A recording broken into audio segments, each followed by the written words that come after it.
Hello everyone, welcome to back my channel kids tiffin and recipe চ্যানেলে আপনাদের সবাইকে স্বাগতম। দেশ এবং দেশের বাইরের সকল আপু ভাইয়াদের জানাই মন থেকে আন্তরিক ভালোবাসা ও শুভেচ্ছা। তো এই তো আজকে গুড় এবং মিষ্টি শুকনো বড়ইয়ের আচার তৈরি করব। তো এই তো আচারটা তৈরি করার জন্য আমি এইখানে অনেকটা গুড় নিছি, প্রায় 5 কেজি গুড় এইখানে, এবং তার মধ্যে পানিও দেয়া হয়েছে। 5 কেজি গুড়ের মধ্যে 1 কেজি পরিমাণ পানি দিয়েছি, যাতে করে এটা এখন পাতলা থাকে, পরবর্তীতে জাল করার পরে ঘন হয়ে যাবে।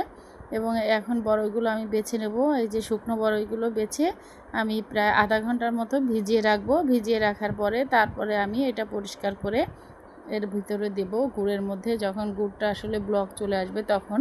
আর এই যে আমি বড়ইগুলো এখন বেছে নিচ্ছি।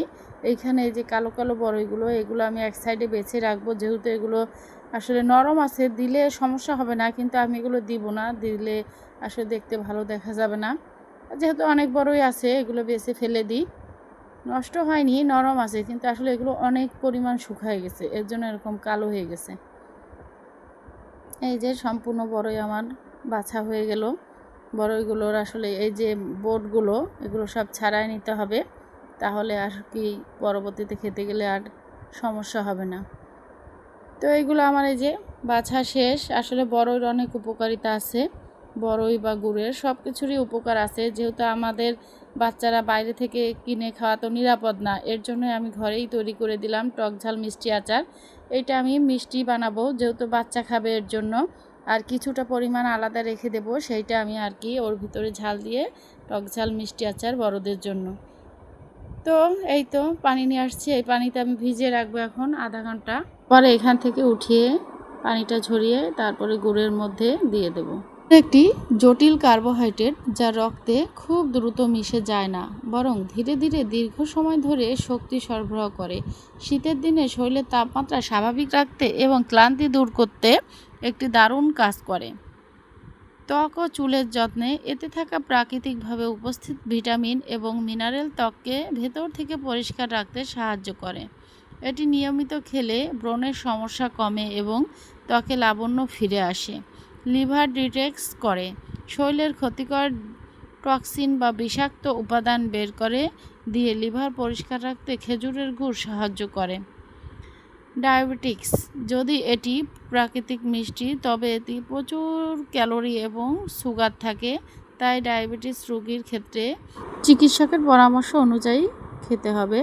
তো এই তো কথা বলতে বলতে গল্প করতে করতে আমার কাজটা হয়ে যাচ্ছে। এই দেখেন প্রচুর পরিমাণ ধুলোবালি এর সাথে ছিল, আসলে বাইরে শুকানো হয়েছে রোদে, ধুলোবালি বাতাসের সাথে মিশে এর মধ্যে পড়ছে। এই দেখেন কতটা ধুলো ছিল, এখন কতটা পরিষ্কার ও লোভনীয় দেখতে হচ্ছে। আর কত সুন্দর লাল গাছের বড়ই, আসলে বাড়ির জিনিস অতুলনীয়, বাড়ির জিনিসের সাথে বাজারের জিনিসের তুলনা হবে না। তো এই তো, আর আসলে এই বড়ইগুলো অনেক স্বাদের বড়ই, টক মিষ্টি বড়ই। আসলে আপনাদের তো আর খেয়ে দেখাতে পারবো না, তো এইভাবেই দেখতে হবে। তো যাই হোক, সব বড়ইগুলো আমার ধোয়া হয়ে গেল। এখন আমি বড়ইগুলো গুড়ের মধ্যে দেব। এখন গুড়ের কি অবস্থা সেটা আগে দেখে নিই। গুড়টা আসলে যখন ব্লক উঠবে, একদম পুরো গুড়টা যখন উতলিয়ে ফেনা ফেনা হয়ে যাবে, তখনই এর মধ্যে গুড়টা দেওয়ার বড়ইটা দেওয়ার উপযোগী হয়ে যাবে। তো বড়ইটা এখন আমরা দিয়ে দেব। এই যে এটা আমি চুলায় রান্না করছি, যেহেতু আচারটা চুলায় তৈরি করলে ভালো হবে, যেহেতু অনেক পরিমাণ, এর জন্য। আসলে এইভাবে যদি আপনি গুড় এবং শুকনো বড়ইয়ের আচারটা তৈরি করেন বাসায়, এটা আপনি সারা বছর সংরক্ষণ করে খেতে পারবেন। এটা আমি যখন হয়ে যাবে একটা মাটির ভাঁড়ে, মানে যাতে রস রাখে, সেই ভাঁড়ে রেখে দেব, যাতে করে সারা বছর এভাবে সংরক্ষণ করে বাচ্চারা খেতে পারে, প্লাস আমরাও খেতে পারি। এই যে আমার আচারটা তৈরি করার জন্য সাথে আমার মা আমাকে হেল্প করছে। এই যে গুড়টা আমার উতলে গেছে, এখন আমি এই যে বড়ইগুলো দিয়ে দিছি। এবার এই বড়ইটা যখন আবার ব্লক আসবে, একদম পুরোটা ফেনা ফেনা হয়ে যাবে, তখন আমি এটা নামিয়ে রাখবো। তার আগ পর্যন্ত এরকম হয়ে যাবে, হাঁড়ি ভরে যাবে তখন উতলিয়ে, তখন বুঝতে পারবো। আর একটা বড়ই নিয়ে চাপ দিয়ে যখন দেখবো না বড়ইয়ের মধ্যে গুড়টা অনেকটা ঢুকেছে, তখনই আমি এটা নামিয়ে রাখবো। তো সাথেই থাকুন, আর এই পর্যন্ত যারা আসছেন প্লিজ একটা লাইক দিয়ে দেবেন। আপনাদের ছোট্ট একটা লাইক আমাদের পরবর্তী ভিডিও তৈরি করার জন্য উৎসাহ যোগায়।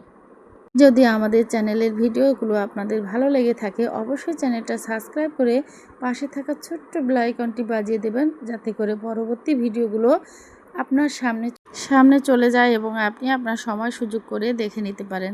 তো এই তো কথা বলতে বলতে আমাদের এই যে শুকনো মিষ্টি আচার টক ঝাল হয়ে গেল। তো এই তো এইভাবে আপনারা বাসায় একবার ট্রাই করে দেখবেন খেতে খুবই ভালো লাগবে। আর এই দেখেন দেখতে কতটা লোভনীয় হয়েছে, আর বড়ইগুলো ফুলে কতটা বড় হয়ে গেছে। তো দেখতেই পারছেন আমার আচার প্রায় হয়ে যাচ্ছে। এবার এইটার ভিতরে আমি কিছুটা অংশ আলাদা কেটে রাখবো, তার ভিতরে একটু হালকা ঝাল দিয়ে নেব, সেইটা আমাদের টক ঝাল মিষ্টি আচার হবে। তো এইটা হচ্ছে শুধু মিষ্টি আচার, শুধু বাচ্চাদের জন্য আলাদা করে রেখে দিলাম সারা বছর সংরক্ষণ করে।